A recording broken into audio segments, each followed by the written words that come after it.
Did you think things possibly couldn't get any worse for the 2023 Boston Red Sox? Just when you started to feel like they were at the bottom of the hole, they dug themselves an even deeper hole by getting swept over the weekend by the Toronto Blue Jays on the road. You are Locked On Red Sox, your daily Boston Red Sox podcast. Part of the Locked On Podcast Network, your team every day.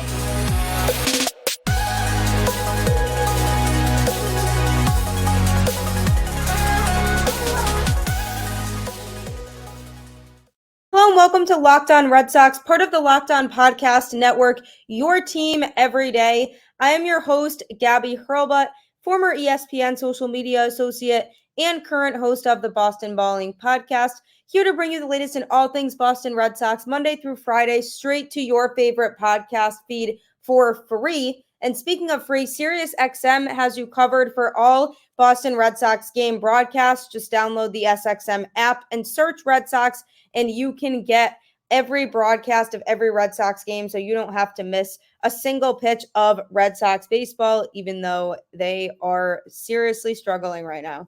Today's episode is brought to you by Sleeper. Swing for the fences on Sleeper picks, and you could win up to 100 times your money.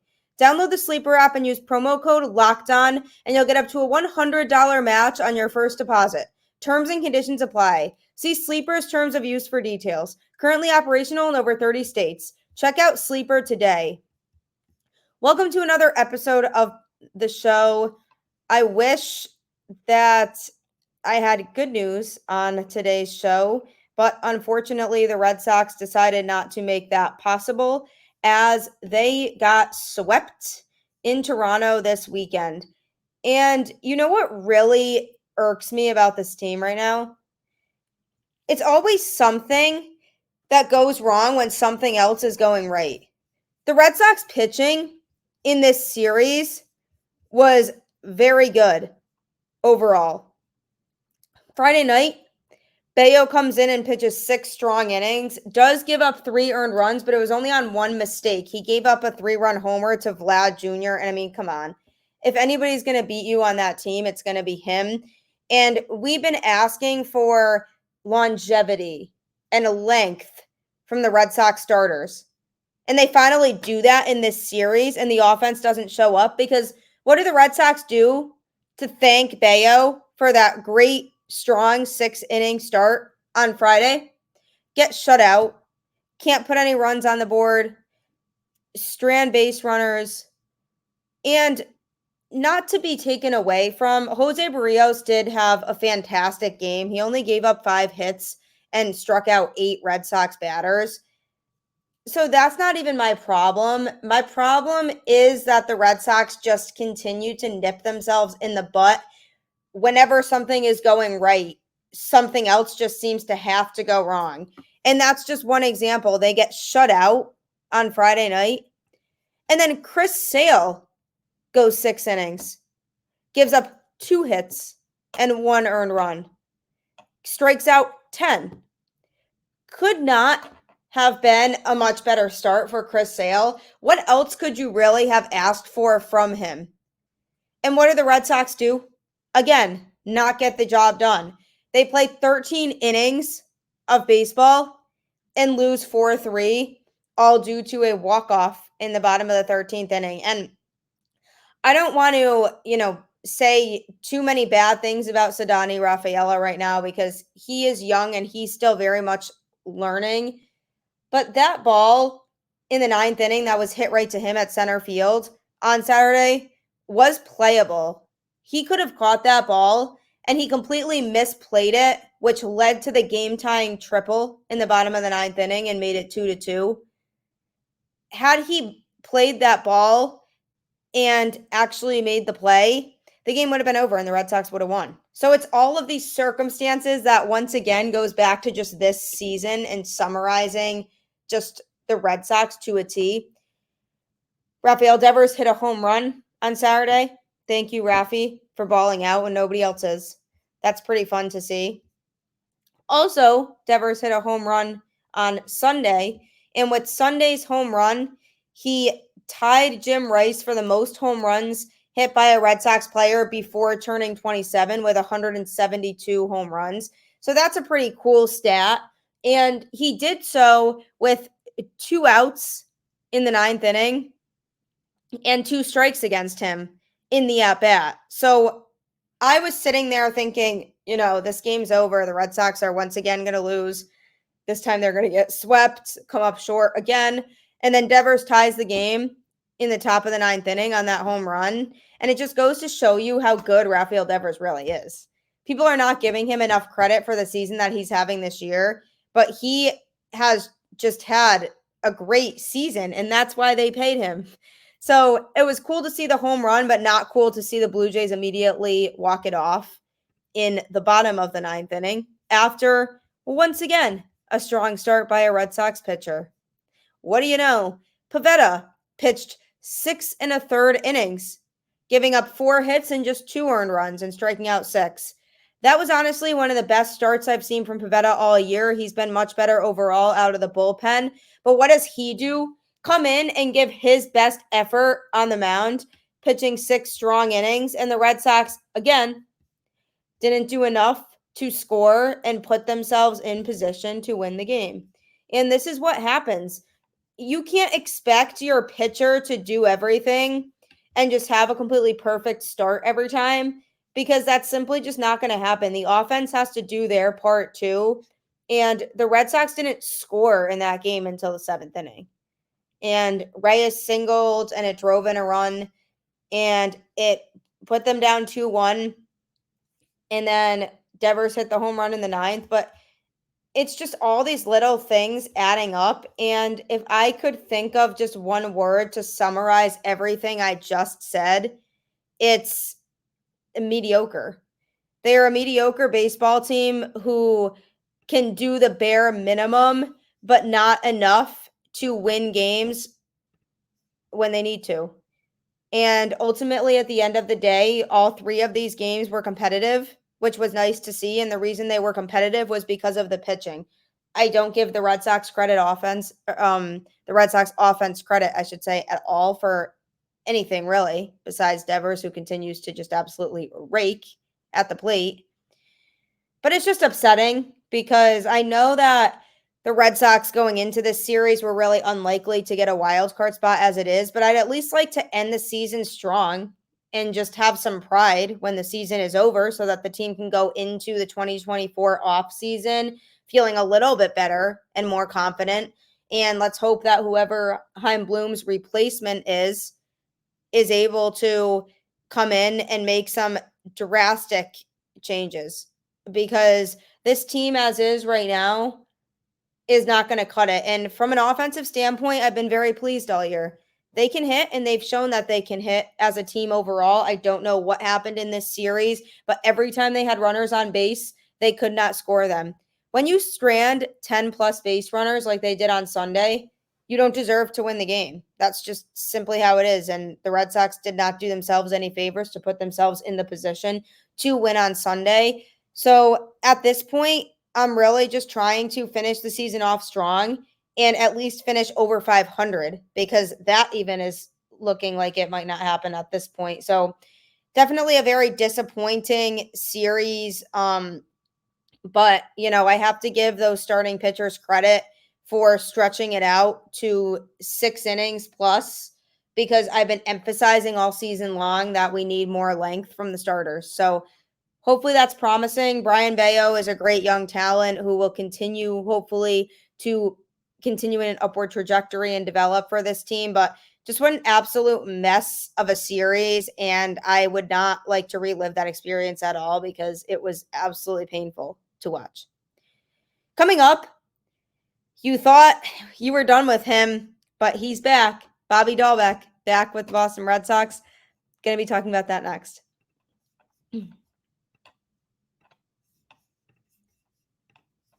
Modern medical care and treatment are important, but our global supply chains are fragile. Things like pandemics, natural disasters, and foreign travel may cut you off from the treatment you need. Jase Medical is your solution. Just fill out their online form, and one of Jase Medical's board-certified physicians will review it to determine whether medications are safe and appropriate. Then Jase will send your prescriptions to one of their partner pharmacies where your order will be filled and mailed directly to your home. You can also send your physician a message for answers to treatment-related questions anytime. Everyone should be empowered to care for themselves and their loved ones during the unexpected. That's why Jase Medical offers the Jase case. Save more than $360 by getting these life-saving antibiotics with Jase Medical, plus an additional $20 off by using my code LOCKEDON at checkout on jasemedical.com. That's JASE medical.com. As a Red Sox fan, I really was hoping that the Bobby Dalbec era in Boston was done, because honestly, the kid just never was able to figure it out at the major league level, and he was given multiple chances, and it just hasn't really worked out. But Triston Casas was placed on the injured list this weekend. He was a late scratch from the lineup on both Friday and Saturday with right shoulder soreness. And then right before the game on Saturday, they announced that they had to place him on the 10-day injured list with right shoulder inflammation. Definitely unfortunate. His season is now likely over. And what a rookie season it was. I mean, he became one of the most consistent hitters in baseball this year. He was hitting .299 with a .953 OPS since June 1st. And it's just been a really strong tear for him.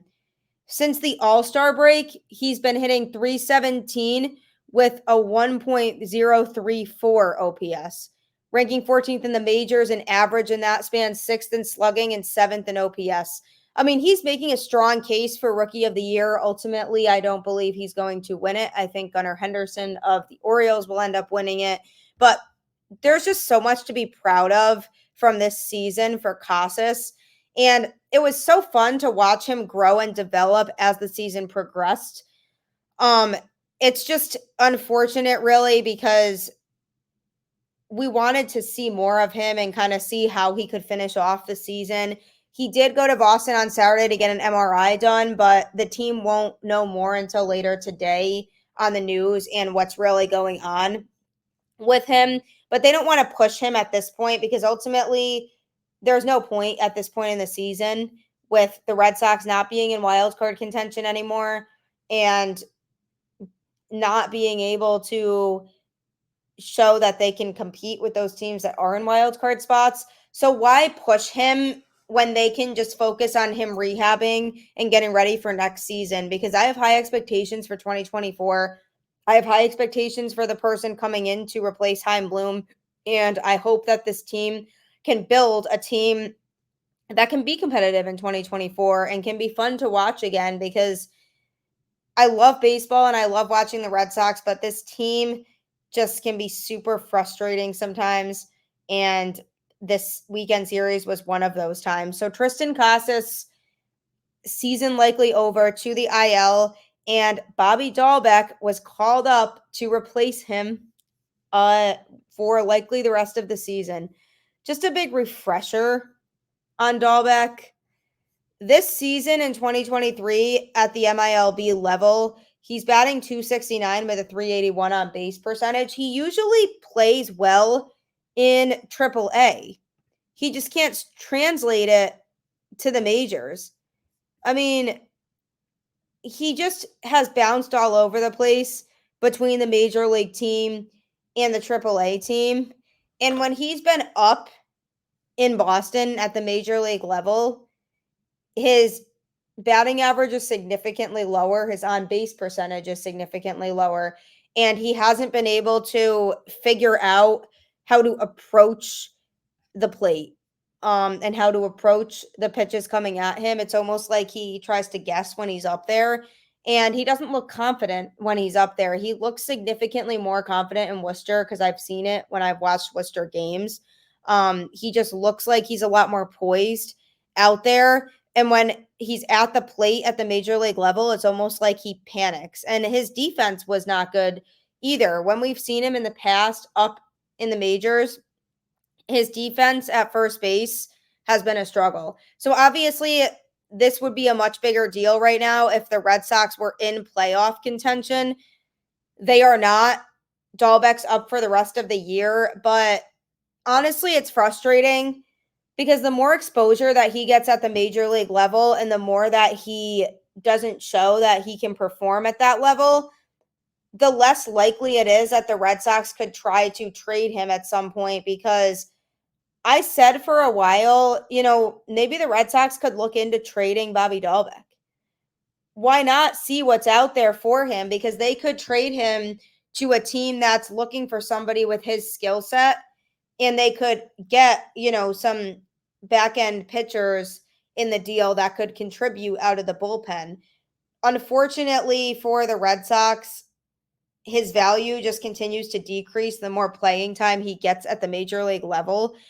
So I'm hoping the best for the kid. I obviously want to see him succeed, but at this point in time, he hasn't done a whole lot ever since his time being with the Red Sox to show that he can succeed when he's up at that level. So maybe things will change, but in terms of the first base situation, Triston Casas is the first baseman of the future for the Red Sox. It's a very bright future at that position. He's just continued to improve all season long. Started off the season batting around 150, could not make contact for the life of him with the ball, was striking out a lot, was not able to really find his rhythm at the plate, but then his plate discipline started to improve, and that just spoke volumes of the way that he's able to adapt and learn the game quickly up at the major league level. He's taking a lot more mature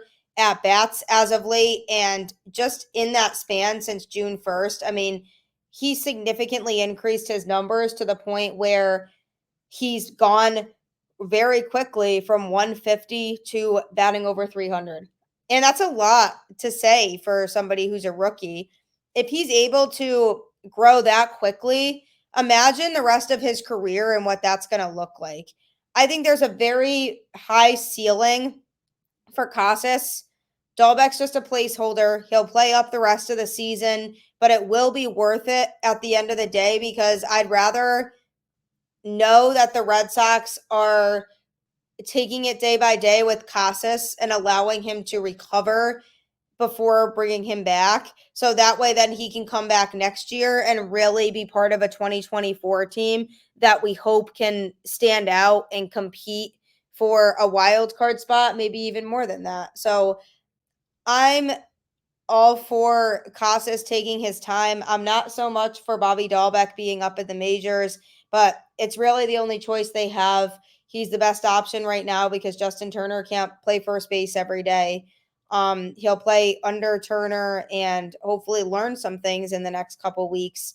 But unfortunate for Casas, but he'll bounce back and he'll be better than ever. Coming up next, I'm going to be talking about the new guy on the Red Sox pitching staff who has impressed in his time in Boston over the last couple weeks. So that's coming up. Fantasy baseball is really heading into its prime time now with the playoffs coming up. The MLB playoffs are around the corner, which means the clock is ticking on your chance to 100 times your cash on daily fantasy baseball. Baseball has never been more exciting than it is now with studs like Acuna, Betts, and Ohtani. Pick more or less on stats for these stars like home runs, hits, strikeouts, and more for up to a 100 times payout on Sleeper. Get your picks right and you could win big.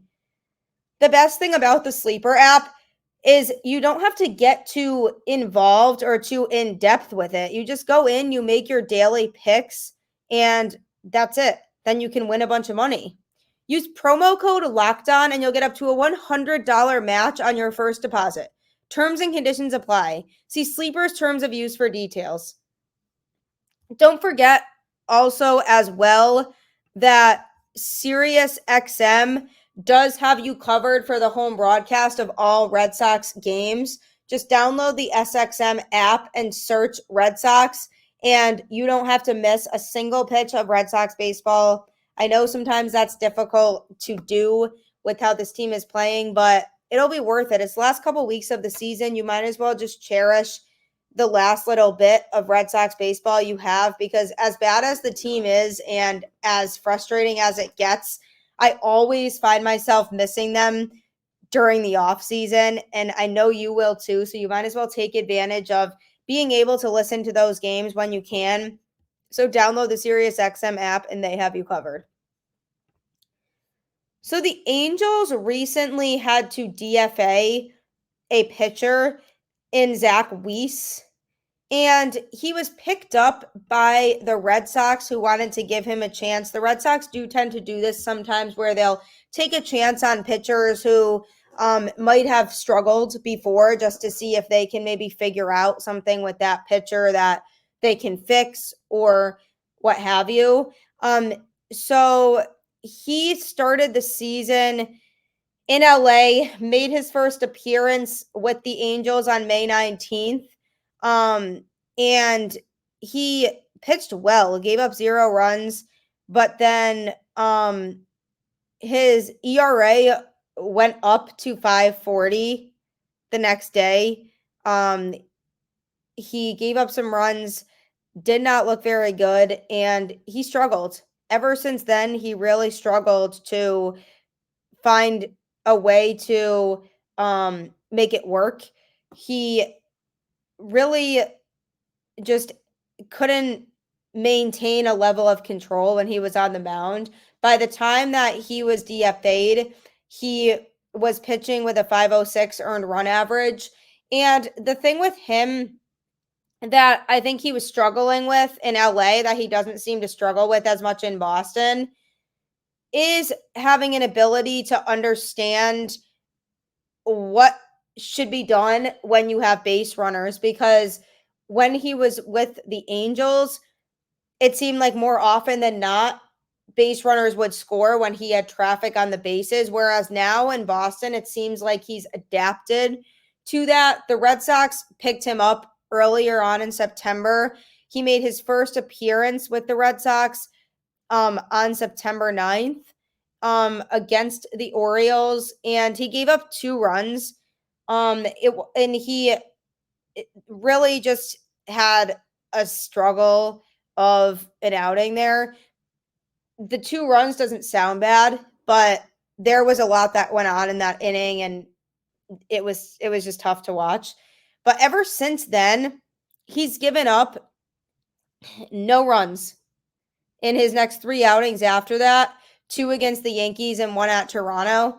No runs given up since then. He has a 3.75 ERA right now.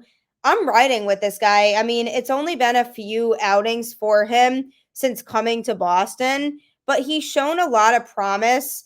And the fact that he was struggling with the Angels and has looked good in his time in Boston says to me that maybe he was just not in the right environment for him. I'd like to see the Red Sox give him some more opportunities, because outside of his first outing, he's looked good. And I'd say when it comes to the Red Sox moving forward, as they go into the offseason and they really try to evaluate who could be a piece of their pitching staff moving forward, I say they give this guy a chance, because he's been good so far in his outings. And I worried when he came here that he was going to be a mess, because he kind of was a mess when he was let go by the Angels. But that goes to show that the environment could really make a difference for a pitcher. So when it comes to the Red Sox bullpen next year, I do think he could be a piece to consider that the Red Sox use as an arm. You have John Schreiber, you have Josh Winkowski, you have Brennan Bernardino, you have Chris Martin, you have Garrett Whitlock, and then Nick Pivetta, who has bounced between being a starter and being a reliever. But that's a solid list of guys, and you need to round out the rest of that bullpen, because those guys can't pitch every day. So you need other guys who can pull their weight when those guys aren't pitching out of the pen. And I found that this season, it was very one-sided in terms of the Red Sox having that go-to group of pitchers out of the pen, the guys I just mentioned, and not having another group that was as solid for those other days that those guys couldn't pitch. So what I'm looking for is for them to build up that second group in this offseason of other relievers who can be super reliable in given situations when you don't have that core 4 or 5 pitching that I just listed. I think Chris Murphy has a lot of potential as well. He's still learning and he's still developing, but there's absolutely potential there. And I think you give Weiss a shot because he's shown potential for sure. Again, small sample size, only having 4 outings in Boston, but 3 out of those 4, he's given up 0 runs. And his first one, he somewhat managed to limit the damage. Like I said, it was rough to watch, but it was his first outing with the Boston Red Sox. So I was able to just give him a pass for that. And ever since then, he seems to have gotten acclimated and has pitched well. So I'm all for giving this guy an opportunity. You never know. If you try somebody out and they don't work, they don't work. But if they do, then you found something that could be a piece to your team moving forward. And the Red Sox could use really any help they can get right now from a pitching standpoint and any positivity when it comes to that and any arms that show serious potential. So give Zack Weiss a chance, make him a part of your bullpen. If he starts to degress, then you look at other options, but he hasn't shown that so far. So as this season comes to a close, I hope that we see more of him out of the bullpen. I really like the potential there, and who knows what's going to happen with the 2024 Red Sox. Let's just hope that they field a team that's a lot more competitive than they were this year, that can be more consistent and can have the pitching staff that can really hold their own and starters who can pitch deeper into games so that the bullpen arms aren't getting worn out and exhausted partway into the season. So let's hope for some changes, have faith that that will happen, that the Red Sox bring somebody in to the front office who will help be aggressive and make some of those appropriate changes. As always, go Red Sox, and I will catch you on the flip side.